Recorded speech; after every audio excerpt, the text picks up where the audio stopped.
true.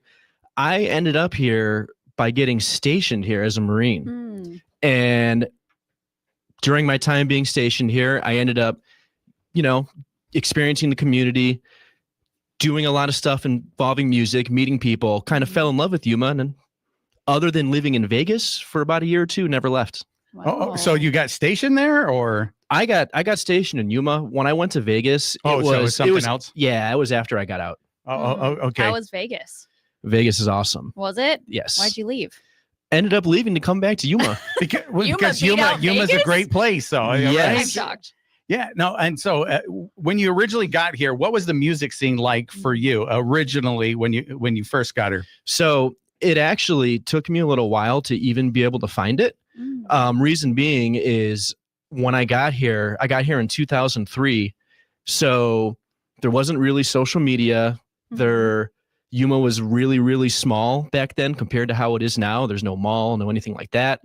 And I basically just was hearing about places from people that were also stationed here with me. And I would just go out there and try and find someone, maybe someone who has a shirt of a band I like. I would look for maybe a record store or something like that. And eventually after finding these places and going there, I ended up meeting people. And then maybe about a year and a half after I got here, I started discovering shows. The first person that I met who showed me shows around here was a guy named Damien. He had a store called Beware that was located in downtown Yuma, and it was very ahead of its time. And you could go there, you could order just about anything you wanted. He would have all kinds of cool band t-shirts. He would have, CDs. He would have all kinds of cool stuff. It was almost like a proto Hot Topic before they ever came here, but cool stuff only. Yeah, I remember that store. And then he would have shows in front of the store. Yes, I remember that. Yeah. Yeah, Beware. Damien, who's also a friend, he was putting on shows. He was like, before I got into it, I would go to his shows, right? That's the guy I learned a lot about, even how to take money at the door. Like I'd ask questions like that. So how do we do this? And how do you position this? And how do you make sure nobody sneaks in, stuff like that? So you ran into Damien. What did you guys have that kind of relationship, or was it just because you started going to his shows? So the relationship we had was I found out about Beware. I took a taxi there randomly on like a Saturday or something. I love it. Walked in there and it was just him and his brother, Danny, hanging out. There weren't a lot of people, going into the store. And then we just had a really long conversation about music. He liked a lot of or at least knew about a lot of the same stuff that I was into. And from there, we just kind of kicked it off. And when it got to the point where he would have shows coming, he would text me. Because I wasn't on social media at that point. Yeah. So he would like shoot me a text message, or I would just be at Beware buying stuff, supporting, and I would just grab a flyer whenever I saw it. And then I would just go to every show I possibly could. Right on. And I love the Yuma connection, right? So you get here, you're looking at people wearing different band t-shirts. It's like, oh, okay, there's that. And you come across Beware, which I know him and his sister originally started, and we supported for quite some time until I think Damien ended up moving. He's always been in the business. Every time I go to his Facebook page, he's at another show doing something. But so at that time, you were going to the shows. You liked the scene? You were happy with it? Yeah, it was pretty interesting. A lot of the stuff that he was booking was more along the lines of like emo and screamo type stuff and like indie rock. But every now and again, he would have like a hardcore band play or a metal band play. And a couple of them were bands that I was like familiar with before I even came to Yuma. And it was honestly pretty cool. Like the novelty of seeing a band that I like playing in a place like Yuma, when there really, at that point in time, wasn't a lot of that going on, was really cool. Do you remember who those, who those bands were? Yeah, absolutely. So some of the bands that I remember him booking were, he did Scary Kids Scaring Kids. Oh yeah. Which is like a pretty big one. Yeah. Even right now, they're a pretty well-known band. He did one that I really remember, which is one of the first ones where I actually met other people. He had the band Antarabe and Folly come through. And I remember being really excited about that because I got both those CDs at Hastings and like knew them already. I miss Oh, Hastings. okay. Yeah, I right? legit miss Hastings. Like I think we love all that do. Well, place. yeah. Yes. Yeah, we miss any record it store. back. Like, Yeah. I originally tried to get the owner of Bebop Records. I don't know if you were here when Bebop Records was here, but I went like once or twice. oh, really? Okay. I kind of remember. Yeah, I ran into him at Fry's, and I'm trying to get him on the show, but he's a little shy. So he said maybe, said and no. then he said no. So maybe Some people really do turn us down for this show. Yeah, They're so like, no, I'm okay. I'm gonna bug them because record stores. There's a special place in our hearts for the record stores, right? And then that's where a lot of people meet up too and discuss Even music. old movie stores. Like Yeah, I miss all of that stuff. yeah. Like Hollywood Video and Blockbuster. Wish they could come back. But so how did you get into it? Like it sounds like, and this is why I wanted to bring it up. Mhm. You went to the shows, you supported the shows. It was the emo, the screamo, which is the stuff I like. Me too. Back in the day. Yeah, I'm more accustomed to. However, you saw an opportunity, right? You saw like, wait a minute, there's not this band or this band that I like, the more aggressive music. So how did that turn into, I'm going to put on my own show? That's a really good question and kind of an interesting one. So I would ask Damien questions kind of here and there, and he would give me like explanations, but not go into a lot of detail, which is very understandable for something like you that. You can't have my secret sauce. No, for real. Yeah. So I totally get it. After Beware closed, and a little while after that, when he was going to move, he stopped doing shows altogether, and there wasn't a whole lot going on, especially at kind of the level he was doing it. And I remember seeing a tour get announced, and there was a Yuma, Arizona date on it, and I had no idea who booked it or anything like that. And it was like, was it Robert? Who booked that show? I don't know. Well, you still don't know. I don't know. You're going to get to it. I'm going to get to that. Oh, okay. It's actually an important part of the origin story. Cool. Like, So, Johnny's like, let me lead with suspense. Yeah. So I'm so excited about the show. I know one of the bands was called, actually, I know both of them. One of them was called Into the Moat, and they were on something called Metal Blade Records at the time, which is kind of like a cool deal. And then it was another band called Pariah. So I was excited about this show for like weeks and weeks and weeks. It was supposed to take place at American Legion Hall, I think, on 3rd. I want to say, like back in the day kind of thing. And I get there, and day of the show, I'm so excited. I get there, there's nobody there. Like no sign of a show, no nothing. And I'm going around to like any place where I've heard of a show happening. I'm like asking about it. I'm texting people, and no one has any idea. So I get back to my room. I was living in the barracks at the time, and someone was talking about MySpace. And I asked them about it, and they kind of explained it to me. And I'm like, okay. I like literally the same night, I make an account. I get on there and I look up these bands, and I find both of them already have MySpace profiles. And I messaged both of them like a really angry message. Like I was so excited to see you guys. I can't believe Let me down. Oh yeah. You've crushed my dream. They're like, bro, it's not our fault. Well, it actually wasn't. So I discover social media, and the first thing I do is like message someone on like some hater energy. So wow, that's very on This is brand. where the aggressiveness comes. That's on brand for social media, though. So, well, I mean, I didn't know at the time. So I messaged him, and it was like, I was so excited to see you. I've been following you guys for a while. Like, we don't get a lot of this down here. What happened? And I actually got a response like pretty quickly. And the response was, we showed up. We drove 9 hours to get here. Nobody was there. Whoever booked it just stopped returning our phone calls. Whoa. Lame. And we're out like hundreds of dollars because we drove very far out of the way to be here. And honestly, they're like, we're mad. Your city should be apologizing to us. Yeah. Okay. They're like, okay, you know what? So as a matter of fact, Bucko, this is how it went down. This all is right. what really happened. So what did you say? So I apologized. I'm like, on behalf of Yuma, I apologize. I take that back. This is random Marine. Yeah, no, I apologize. I'm like, I had no idea. Yeah. But what was important about that exchange is that I discovered like you could just like contact a band directly. Yeah, exactly. So that was your first time discovering that. Yes. That's pretty cool. So now you know that they're reachable. You weren't originally, like you mentioned, on social media. That wasn't your thing. That wasn't you weren't a MySpace a person. No. But you were about to see some of your favorite bands that are going to come to your city, and because they didn't show up, you're like, create an account. You're getting on there and like, hey guys, and then a light bulb goes off.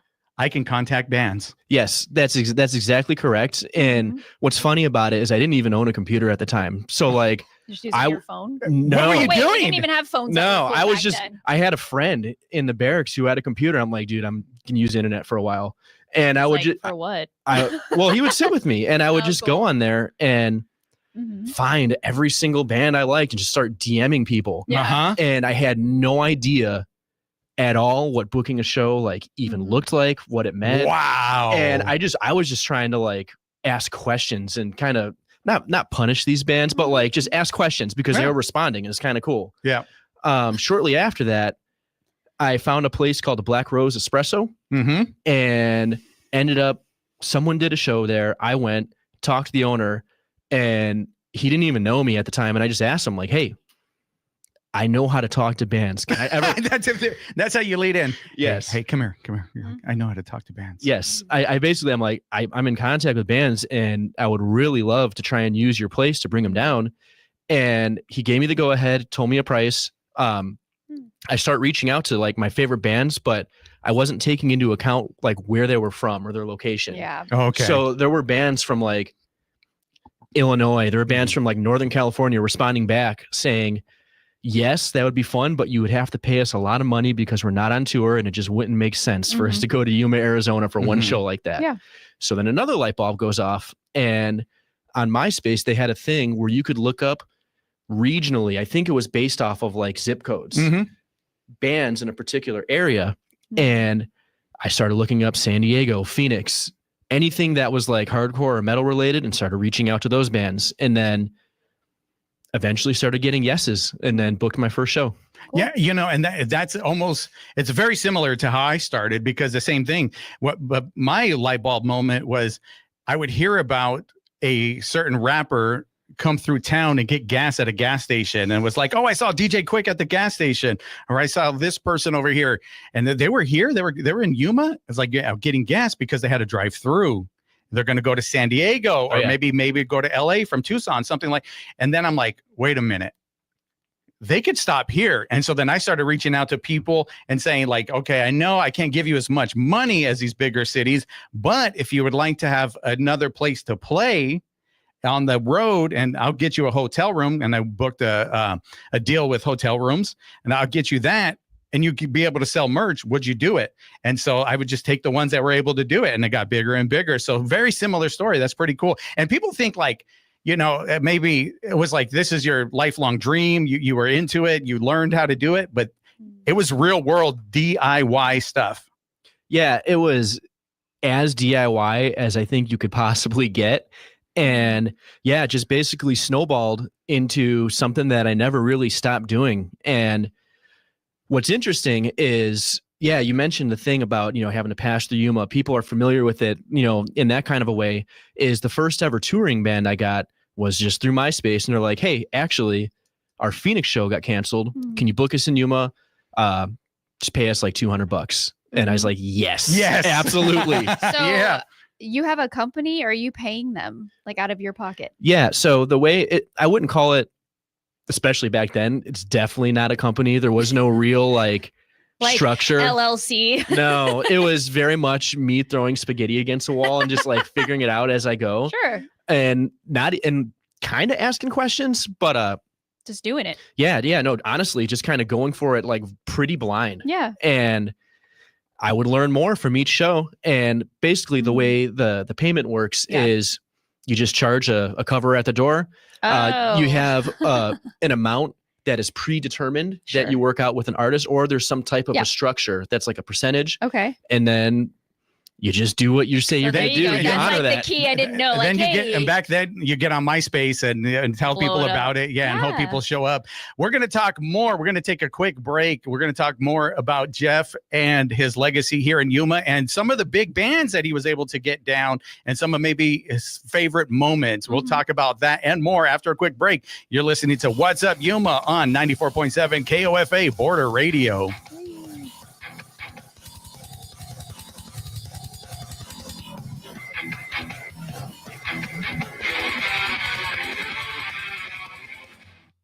What's Up Yuma is sponsored by Yuma Electric Service, LLC, serving the Yuma area for more than 25 years. Specializing in residential and commercial wiring, services also include EV charging unit installs and solar-ready service panel upgrades.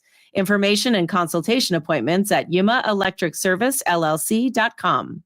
Good morning. This is Cecilia Holland-Braithwaite from the KAWC Newsroom. Near record temperatures will continue today and tomorrow in Yuma with extreme heat warnings in effect through Friday. We expect a sunny day with a high of 104 and a low of 90. The Colorado River Indian tribes, often referred to as Crit, is trying to take long-held cultural ideas and put them into law. They are planning to establish a legal personhood status for the Colorado River. Find out more at kwc.org. The City of Yuma presents Tacos and Tunes, Yuma's annual food and music festival on Main Street, October 3rd and 4th. Along with multiple taco chefs vying for awards, the two-day event will include a variety of live music performances, a classic car show, and a michelada contest. Event schedule and information at yumaaz.gov/events.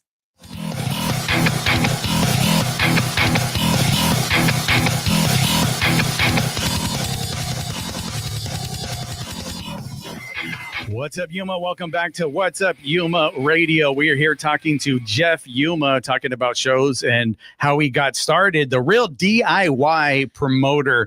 So, okay, you got started, you're doing some shows, and we teased it in the beginning. I don't really remember how we met. You said maybe at the mall, you're passing out flyers. Yeah. You remember? So my recollection is for sure at the mall, maybe a couple years ago after it was built. Me and my friends, we would make like not even like actual flyers that have artwork per se. It was just like typing with the Yeah, information. And what we would do is we would go and not even look for someone that had like a shirt on or anything like that looked like they're into music. We would go up to every person we see, hand them a flyer, and then offer them a discount to get into the show because they have a physical flyer. So like it would be maybe $10 to get in day of show, but you have this flyer, you give me $6 right now and just show up and you're in already at a discount. Gotcha. So that would be kind of our way of, I guess, networking, getting out there, and also trying to drum up some fundage like in advance of the show. So you got some money up front. Yeah, you'd be Okay, surprised. that's pretty cool. I never thought about that, but Ronnie's question about how do you get this money and how do you pay the bands? So you're already thinking ahead. So, okay, I got to pay the band this much. I get this much up front. I got this guarantee. So the way that even came about is I didn't even think about it like that at first. I want to say we went to like Buffalo Wild Wings or something like that. And it was kind of later, and there's a bunch of drunk people walking out and giving people flyers.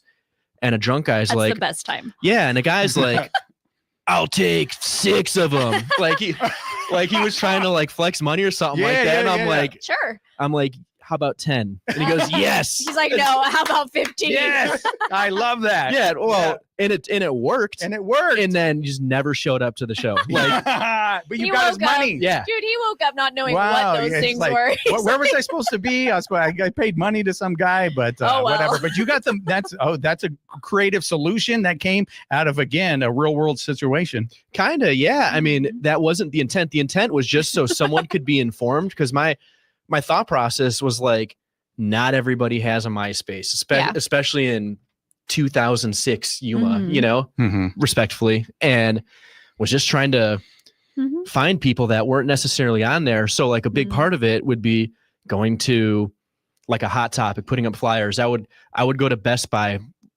because they had CDs up there, and I would like hide them behind the band that's coming because the CD would be there. Or I would like ask a manager like, hey, you guys are selling this person's CD. Can we put the flyer up? And just go to a bunch of businesses and try and do it that way. Nice. Very smart. So then we met possibly at the mall, like you said, when you were passing out the flyers. Yes. And so my need was, I was like, okay, I wanted to get more people in our shows, more people involved. And so I saw like, okay, there's an opportunity that we could kind of work together. And that was back in the day at Open Aired. Do you remember the Open Air days? Do I ever? I don't. Yeah, What is yeah. it? Oh, so Open Aired was actually, it was an abandoned building in Winter Haven, California that was Oh, okay. turned into an art gallery Nice. for a local artist, I only Chris remember the Tortorici. underground. Yeah, well, the underground, that That's was where I definitely a used to thing. go. So Open Aired was that, and Okay. we were doing hip hop shows there already. Ah, okay. And so I remember there were some conversations with me, you, and Fausto about like, okay, let's kind of do this together. You Mhm. needed a place to do shows, and Yeah. So I actually remember before Open Air. okay, Yes, sir. was it no Java Oasis? You're Yeah, Oh, wow. yeah, Java Oasis, and I remember now. Okay, this is good. We got kicked out of Java Oasis because in the hardcore shows they like to punch. Yes. There's it's a lot called of this moshing thing. and, Yeah, yeah. They went Hardcore nuts. dancing. Yes, I Yes. remember. And there was a few broken walls. Oh no. Yeah, Java so that's- was mad. That's how we ended up moving to Open Air. And I Poor had to Java. go to somebody and say, "Hey, can we use your place?" But, And there might be holes. yeah, there might be holes. There was luckily that building was concrete. But- Oh, ouch. Yeah. Yeah. So we first met, and I want to say it was at the mall, like on a day, like I'm just passing out flyers or something. And memory makes me think that it was you, CJ, rest in peace, and Fausto. And I think you guys were like doing the same thing. And we crossed paths, started talking, and realized that, you know, you guys were doing like rap and hip hop. We're doing like the metal and hardcore, but like it all kind of comes from the same place. And we basically formed sort of an alliance. Yep. And yeah, that led to both of us doing shows at Java Oasis after the Black Rose shut down. After Java Oasis, that led to Open Aired, which I still fondly remember that place. There's a lot of cool things about it. And it basically taught me that in a place like Yuma, and this can apply anywhere, that high tide raises all ships. Yes. And that Hmm. working together, even if you're not necessarily like from the same world per se, Hmm. there is a way to find common ground, and then there can be like mutual benefit, and you can build an even bigger community. So Yeah. like during that time frame, we would pull up to a lot of the hip hop shows. Mhm. Yes. You guys would Yeah. help out with like the sound equipment. You would Mhm. pull up to like the hardcore shows, and that was pretty good times. Yeah, I remember cool. trying to get into there with like the punching and stuff every No once in a way. while. I look ridiculous on camera right Hey. now, but it was like a lot of energy. I love the energy about it, and people were so dedicated to it, and they really, really loved the movement. Yeah, so that's for the shows that we do, that's actually the number one distinguishing factor Mhm. versus, I guess we'll call it other genres, but a good metal, hardcore, punk, like kind of aggressive show that has like an unhinged type of energy, but in a positive way. Almost scary, but fun. Yes. Yeah. And a lot of times the scary equals fun. Yeah, exactly. Yeah. Yeah, that type of thing, that type of environment, you're not going to find that Yeah. in a lot of places. And I think that's the key element where a lot of people even now are still pretty dedicated to going and supporting those types of Yeah. shows. We have people from back in the Open Air days that were Mhm. like going to shows then that were high school kids or something, or they were younger, Mhm. that still Still, are pulling up to shows now, and some of them are like parents. yes, yeah. So I Like, kind does of, this end at 8? yeah, I got to be in No. No, So, it doesn't. and I wanted to touch on that because you continued on. Yeah. You I was gonna say, continued you're on. a performer. Oh yeah, you're I am. also a Beg for Yeah. Life. Yeah, shout out, Yeah. So and a few other bands. That's cool. yeah, so I think fondly of Java Oasis and Mm-hmm. really specifically Open Aired, because Mm. that is very much the beginning of my band Beg for Life, and Okay. that led to a lot of cool stuff. Like through being able to do shows at Open Aired and Java Oasis, I was Mhm. able to link up with a lot of bands that were from different cities, different countries even, and basically formed a network to where we were able to start touring. We got to the point where we got signed to a label. Wow. Our release show was at Open Aired, and it was kind of a sick one. Yep. Mhm. Uh, a lot of stuff was like really, really happening for us. And a big catalyst for that was, being able to do shows like that and then be really, really good shows. And even now, like I'm still able to do that, and I'm still friends with a lot of the people from back in that era, and it's pretty awesome. So you're still doing it now. Where are you doing your shows? Because I know Prison Hill was a big thing, doing it over there. I don't know if you were doing those shows. I'm not really connected to the music scene much anymore, unfortunately. Yeah, no, that's such a good question. So Prison Hill, that place is more so if you don't have like a building to do a show at. So yeah, we were doing shows at Prison Hill and it's not the brewery. There's the actual Prison Hill for people that are wondering. Yeah, it's an actual spot. Yeah. But yeah, we would do shows there and just collect donations and pay bands that way. Booked some pretty sizable touring bands there. But now doing shows at the place Tarros Chicli, and it's been very awesome. Before that, we were doing shows at Red Moon from basically right after COVID and until about a year and a half ago or so. We were doing all kinds of cool shows there. Yeah, I miss Red Moon. Love that. Romero, who was in our group with Open Aired and everything. Yeah, and I tried to get him on to talk about the Red Moon days, and he's not ready for that yet. So he said no again. Yeah, understandable. That's a special place. It's a very special place. I think the only reason he even entertained talking to me, because he doesn't like hardcore really. I mean, it's kind of grown on him since Red Moon, but I think he was even willing to have that conversation because he knew me from working with you guys like back in the day, and knew that me, my people, all of us that do shows know how to do it properly. So 2 quick questions before we go to a break. Your favorite band that you were able to bring down, maybe the biggest favorite, maybe a good memory, and what do you have coming up next? Okay, so there's a lot of favorites. I actually have a list, and a lot of the bands that are on my list I've been able to book. We're going to go post-COVID with that answer, and I have a top 3. Okay. Acacia Strain, Terror, and Crowbar. And actually a 4th, Peeling Flesh. Okay. Wow. I don't know any of them. I know the first one. That's it. No, those are all like big deal kind of. You'll see them on Warped Tour playing big festivals kind of bands. Cool. So we're able to get them here, and they're actually like some of my favorites that even as a kid I listened to them. Oh wow. So that's cool. So at 928 Slam, that's what you got coming up next. Tell us about that and where people can get tickets. Yeah, so 928 Slam, it's a 2-day festival that celebrates alternative and aggressive music in Yuma. Day 1, it's Yuma bands, the best that we have to offer. We have day 2, which is some Yuma bands, and then a lot of bands that are on tour. Peeling Flesh, who I mentioned, is one of them. They're doing very big things. A couple weeks after they play the Slam, they're going to be playing Madison Square Garden, which is pretty interesting. Wow. And this fest is going to be an awesome experience. We did it last year in a sold-out Tarros. We're moving it outside to allow for more people. And you can get tickets on eventbrite.com and go to Yuma Shows on Instagram. When did you say it was? It is October 10th and October 11th. Thank you. All right. Well, thank you so much, Jeff, for joining Jeff us. Yuma. We'll have to get you back on, talk about more of the story, because there's a lot of really cool stories that come with this. But we got to take a break, and we'll be back with Mandy Heil right here. You're listening to 94.7 KOFA Border Radio.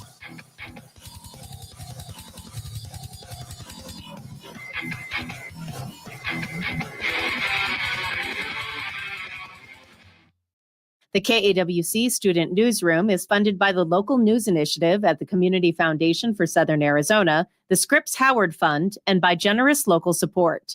Thank you for supporting the next generation of public media. Learn more about the project and hear stories from emerging journalists at kawc.org/student newsroom.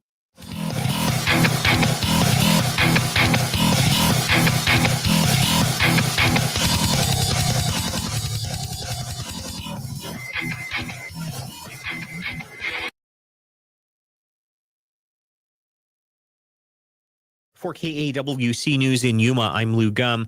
Elected officials warn that federal cuts to clean energy and public lands protections will increase extreme weather risks throughout Arizona. Crews continue to battle the Dragon Bravo fire in Grand Canyon National Park as the state experiences a mega drought. But lawmakers are concerned cuts to firefighter health programs and reduced spending for wildfire response and prevention increase the odds more people will be exposed to hazards. Here's Democratic Arizona Representative Aaron Marquez speaking to the Arizona News Connection. Yet this administration cuts back the very crews who could have prepared us while investing and inviting more fossil fuel extraction that will make the crisis worse. The Dragon Bravo fire is the largest wildfire in U.S. history, burning more than 140,000 acres, including more than 70 structures. It also triggered a toxic chlorine gas leak caused by a burning water treatment facility. For KAWC News in Yuma, I'm Lou Gum. What's Up Yuma is sponsored by Sunrise Cleaning, serving the Yuma area's residential and commercial cleaning needs. Sunrise exclusively uses eco-friendly cleaning products and provides specialty services such as solar panel, carpet, and RV cleaning. More information and appointment booking at sunrisecleaningaz.com.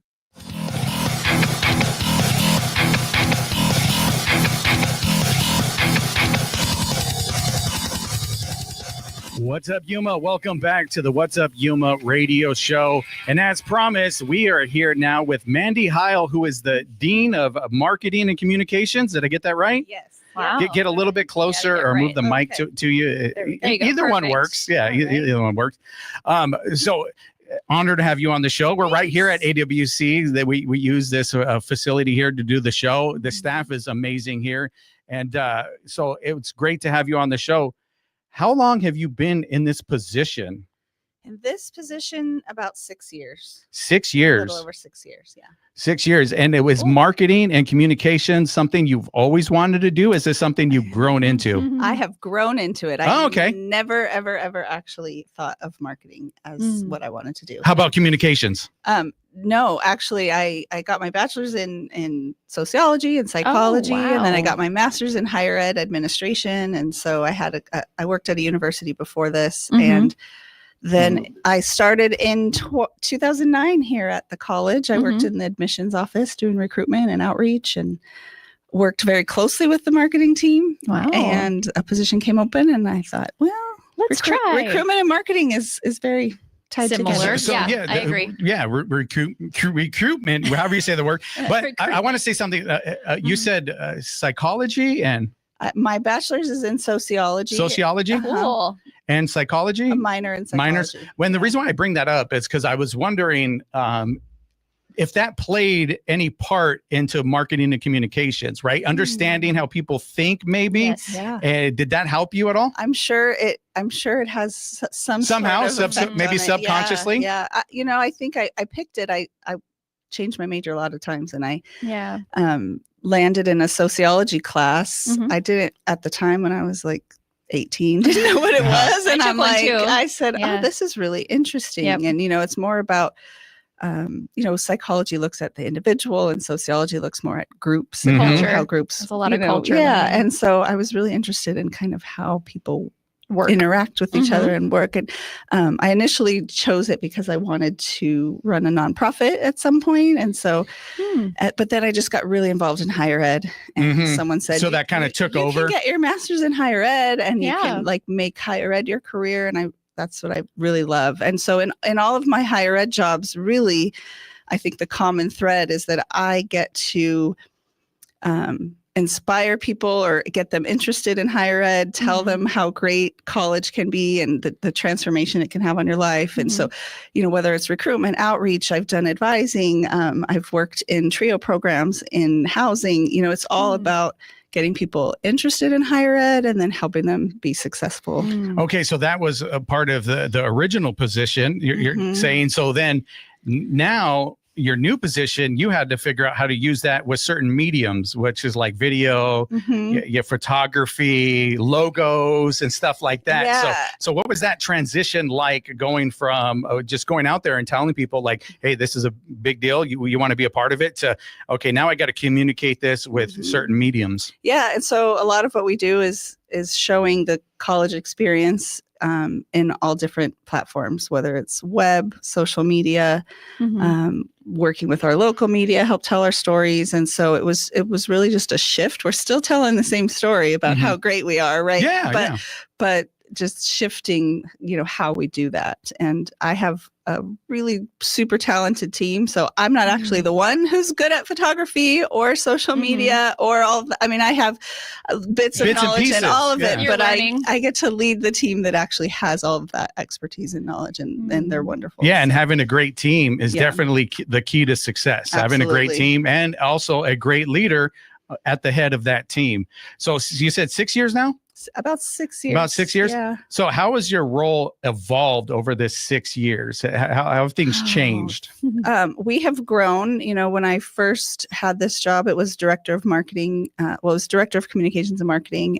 I had fewer people reporting to me, and we have kind of added some areas of responsibility under me over the last few years. The print shop has been added to me. Video production was added under me.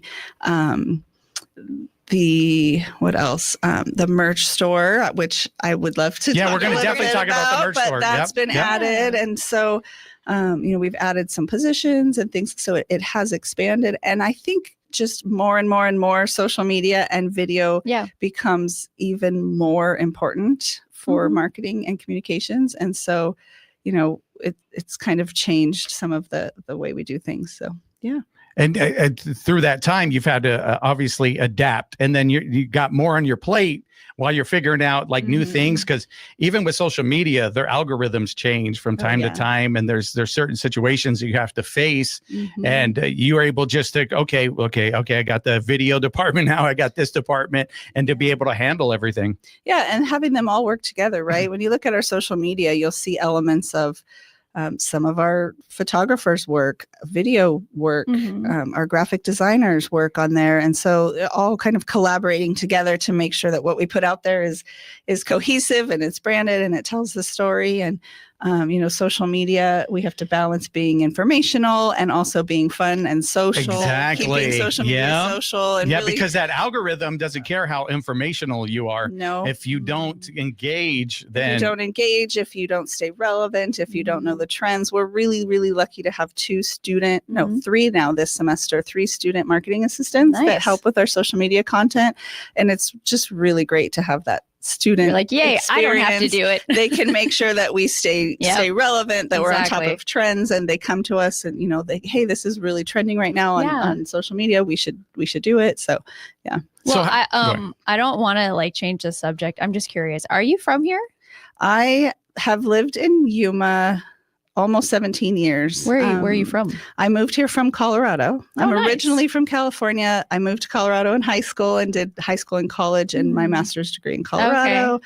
What part? My family moved here while I was in college. So, what part of Colorado? I moved here. I went to high school in Aurora, and I went to college. I moved here from Greeley. I went to the University of Northern Colorado. Both my sisters live there. Oh, yeah. And I was saying yesterday I want to move there, and they're like, no, you don't. Oh, yeah. There's things that I miss, but I don't miss the snow. Yeah, I have never heard someone say they miss the snow. No, I'll take the Yuma heat over the snowy winters. I'm born and raised there. I've never left, but my mom lives in Payson, and I can only take so much snow. It's like, that's a lot of work. I grew up in snow, and it was fun because I was little. Yeah. Like snowman and no school. Yeah, well, you didn't have to do the work. No driving. Yeah, now as an adult, I'm like, I don't think I'd get up early and shovel. Yeah, my husband grew, born and raised in Colorado and never thought he'd leave until he met me. And I said, hey, let's go. I'd like to move by my family. And my family was all here. Oh, okay. And I brought him to visit in the summer, and he still married me. He still did it. Here. Yeah, he still did. Wow, that's true love. That is true love. Absolutely. 120 degrees. Okay, let's do this. And you had mentioned early on that this wasn't something that you planned on being in communication, but I did some research on you, and you were recently awarded a Communicator of the Year for District 6 by the National Council for Marketing and Public Relations. I got to read that off my phone because that's a lot. So what did that mean to you when you got that recognition? NCMPR is an organization. It's a national organization, and they're the they're actually the only professional organization that focuses on 2-year colleges, marketing and communications. And so we're really involved in NCMPR. I'm actually the director of District 6 now. I wasn't when I got that award. No, not back then. You were like, I'm going to award myself. I became the director the year after that. But yeah. Wow. So every year they do these awards of excellence, and colleges can nominate individuals. They have one for Communicator of the Year. They have an award for a pace setter, which is a president who really supports marketing and communications at their institutions. Dr. Kaur has received that before. And they have a Rising Star Award for someone who's in their early years in the field. And so, Lori Stoft has earned that award. Shout out to Lori. I saw her this morning at Starbucks. Yeah, she's my boss. Yay. She's your boss. So, she's won it. And then just this year, our social media, that's not her title, Director of Strategic Content. That's also not her title. I'm getting it wrong. It's all right. Anyway, I rarely get any of these she right. She works here. That's all we need to know. Yeah. She works here. Director of Content Strategy and Development. Oh, there we go. So she won it this last year. Okay. District Communicator of the Year. And then the district winners go to the national and they compete against the other 6 districts across the nation. And she actually earned the national title. She got the national. Yeah. Wow. So what was it like for you to compete in the national? How'd that feel to be recognized for something that you didn't always think was going to be your lot in life?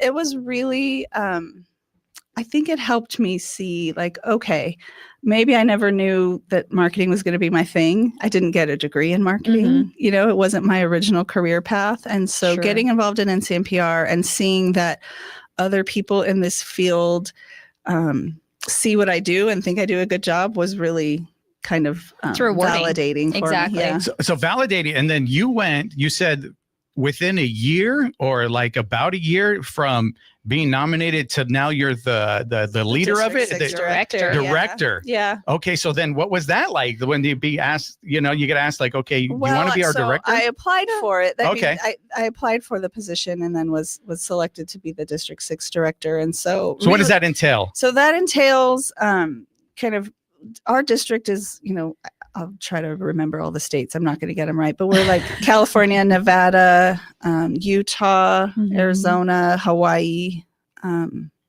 the outlying islands.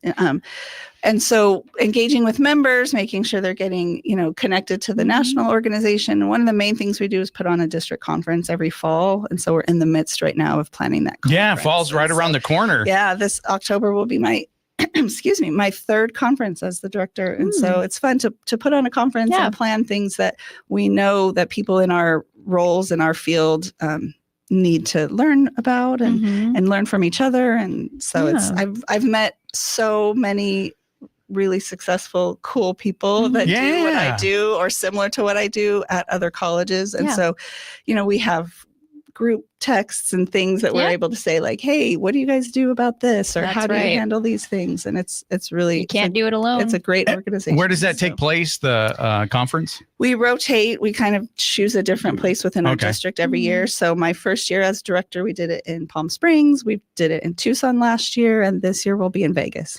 Ooh, Vegas again. We just talked about Vegas with Jeff earlier. Yuma. Yeah, Jeff used to live there. So I want to talk about something. We're going to take a quick break because you're wearing an AWC shirt right now, and the logo's different. Both of my parents worked here. Oh, you're going to ask about the rebrand? Yeah, because I remember, and I still have stuff that my parents left me about AWC, and it's a lot different now. So, and I think a lot cooler. So we're going to talk about that and more coming up after a quick break. You're listening to What's Up Yuma Radio right here on 94.7 KOFA Border Radio.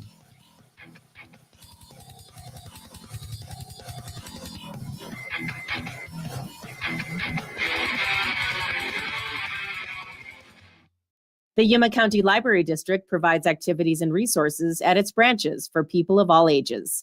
Events include story time, citizenship classes, bilingual programs, crafts, author talks, and more.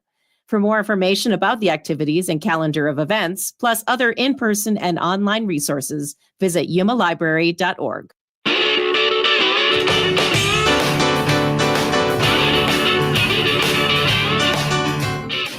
Hi, everyone. everyone. This is Pat Mitchell-Worley, and coming up next time on Bill Street Caravan, we've got Dee Monet. That plus our feature host, Guy Davis, takes us behind the scenes to the Blues Hall of Fame. That's all coming up next time on Bill Street Caravan. This evening at 7 p.m. on KOFA Border Radio 94.7 FM. AWC's Small Business Development Center will host a business pitch competition on September 10th at its location on Redondo Center Drive. Plan, Pitch, and Prosper 2025 will offer a Shark Tank-style competition for individuals who wish to showcase their ventures. Information is at azwestern.edu/SBDC.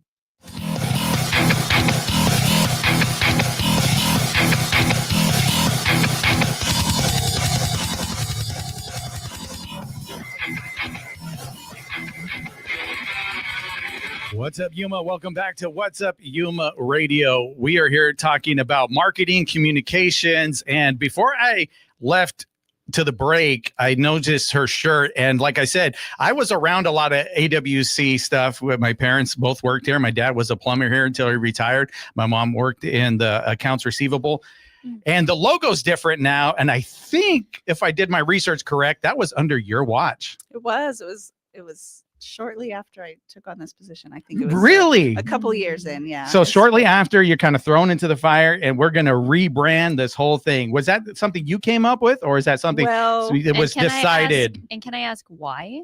Yeah, sure. You can ask, Ronnie, but why rebrand? Yeah. Well, typically I think good brands refresh.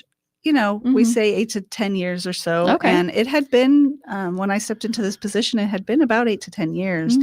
And so the team had already been talking about, hey, it's probably time to look at a brand refresh. And, we did a lot of surveying and focus groups. And, really, we considered bringing in a consultant to help lead it. And so we got some proposals, and we just really decided, anything that they're going to do, our team here has that talent. We have people who are knowledgeable about graphic design, about branding. And so we went at it on our own, and we didn't intentionally set out to have, we're going to drastically change the logo, or we're going to change the colors.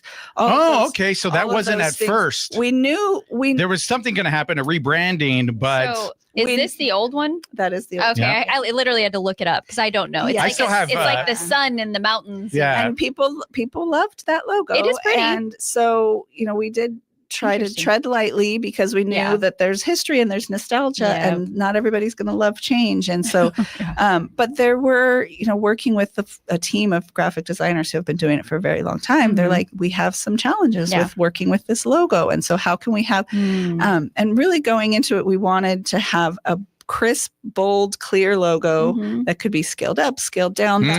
Those things are important. Yeah, the old one was challenging in that effect. And then and we wanted something that could just stand alone as an icon. When you think of like the U of A, everybody knows that U of A. Yes. We wanted our icon so that there's no words, stand alone, with no words at all. Like no one would. Yeah, and I can see how the old one you can't really do that. Yeah, because it's just like rays. And the sun rays. People really liked those, but they weren't actually original to us. They were kind of clip art, So that's what you did back then. And I get it. Yeah, we looked at the logo. We played with colors. Some people didn't love the change, but for the most part, we don't talk about them here. They boo them. No, people have really grown to love the colors. It's different. It's unique. It's definitely it's I guess more. It's more brighter, more refreshing. Definitely. People are really loving the turquoise. We refined our red. We really wanted a stronger, crisp, like true red. We call it Matador red. We're the Matadors. And our old red was a little bit of a brick red. And so we wanted Matador red. And then we were trying to see, do we keep the gold? Some people were not happy that we got rid of the golds, but we wanted to really differentiate ourselves a little bit more from our partners who we love, ASU, but it often got confused with their colors. Sense. And so we wanted something that was different from our other community college friends in the state, and also different from our universities. What do you do with all the old merch? Well, Discount sales. Did it get shipped off? We still see it around. Oh, okay. We didn't, resources are hard to come by. And so we wanted people to use what they had. And then when Sure. they order with the new brand, we still have some signage to replace and things like that. But we Still did, today? the signs, all of the monument signs on the buildings, it's a big expense. And Gotcha, I'm yeah. sure. we haven't been able to swap out all of those big things Yeah. yet. But It'll happen. But we're working on Yeah. it. So I'm just So- curious yeah. if they got like shipped off to another country or something. so what year did that take place? The Oh, my the goodness. rebranding? Because it wasn't too long ago. No, it wasn't. I Mhm. think it was Listen, it was right after. I think it was like 2021, maybe. Like right after COVID? Yeah, Oh, I think okay. so. 21 or 20. Yeah, that hasn't been that long. 22. It's been about. So yeah, probably I 2022. think it's been 3 years. Yeah. Cool. And so My you got, staff is probably watching this, and they're like, "Come on, man." They're like, how do you not know? Yeah, You it's led the okay. project. I think 22. I don't know what I did yesterday, so I can't. Yeah, I asked him and he's like, I Yeah, don't know. who knows, I'm you like, know, my I'm life's a worried daze. about you, Johnny. And we Yeah. actually launched in September, so I think we're coming on 3 years. There we go. Okay, about 3 years. Yeah. This got put on your plate, Mhm. and how? I want to know, how did the turquoise come about? Was there a story behind that? We had, in our office, we had all these Pantone color swatches out, and we're like, okay, here's our current colors. And then we originally pulled out all of these colors that we felt like represented the Yuma region, right? The river, the Mhm. green. We have, I can't even think of all the colors, but the prickly pear and the sand, we have a sand color. And so we pulled all these different colors out, and we just kind of were playing around with these little swatches.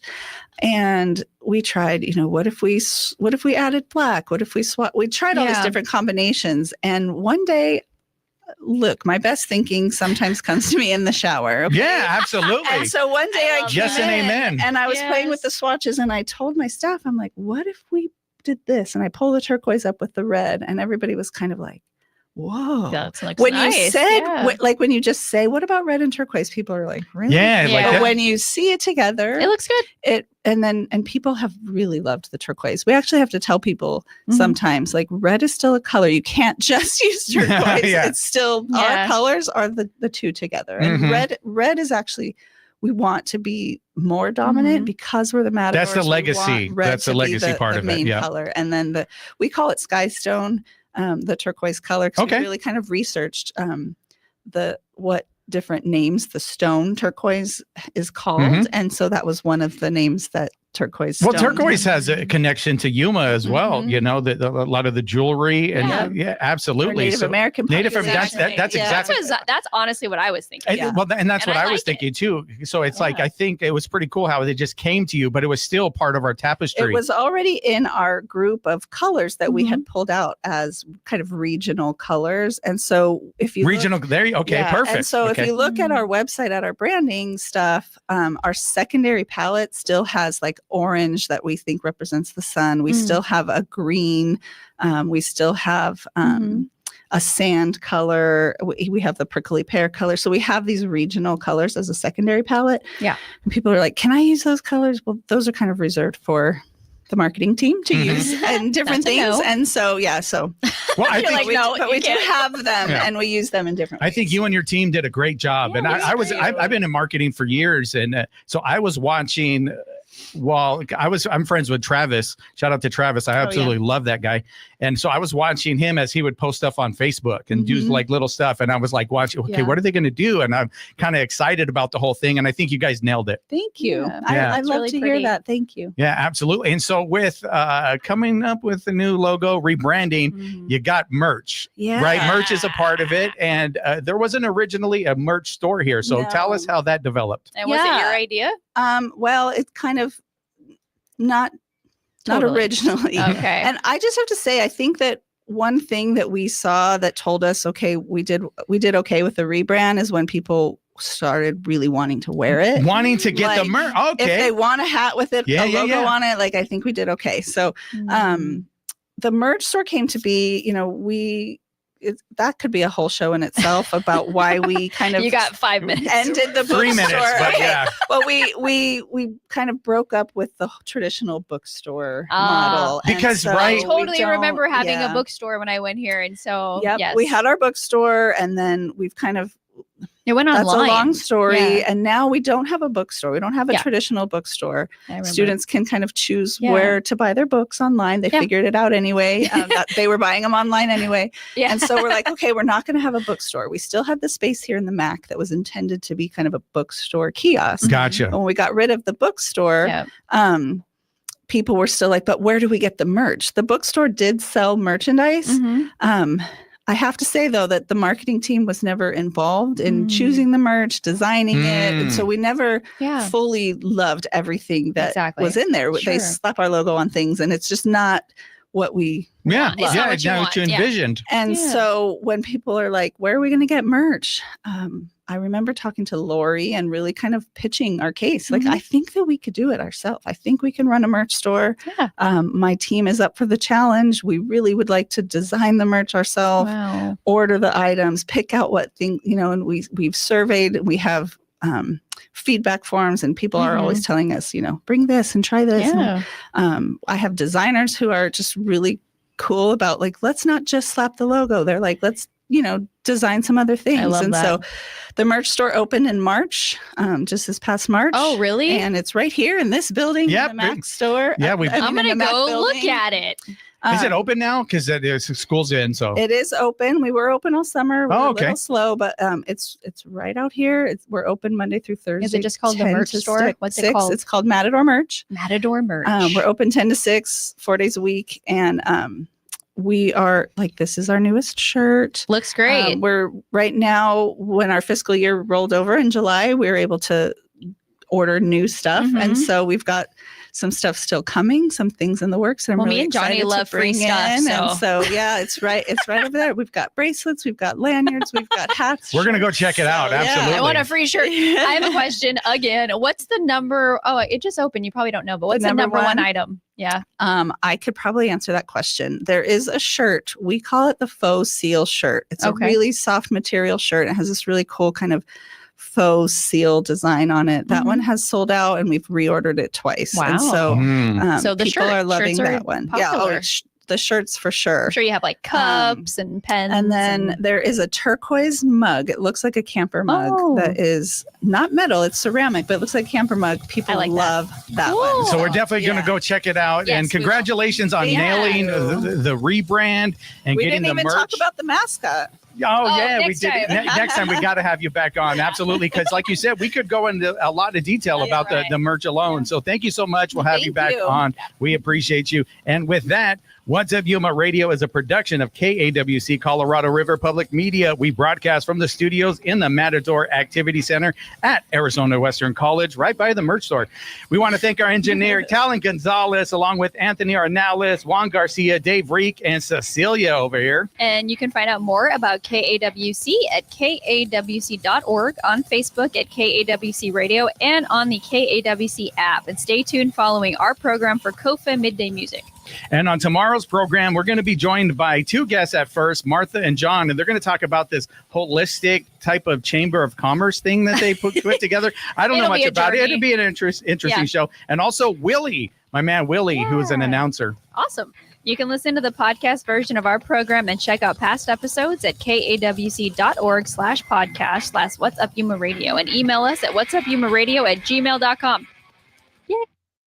What's Up Yuma with Johnny Porter is sponsored by Yuma Electric Service, LLC, serving the Yuma area for more than 25 years. YumaElectricServiceLLC.com. Broadcasting from the Yuma campus of Arizona Western College for more than 54 years. This is Border Radio, 94.7 FM, KOFA Yuma. We also broadcast at 1320 AM in Yuma at kawc.org and on the KOFA app. Public radio plays an ever-expanding role in America's music culture. Stations discover emerging artists, promote local musical traditions, and connect bands with new audiences. Classical, jazz, folk, independent, bluegrass, and world are music formats found increasingly only on public radio. Visit protectmypublicmedia.org to find out more. BBC News with Sue Montgomery. A New York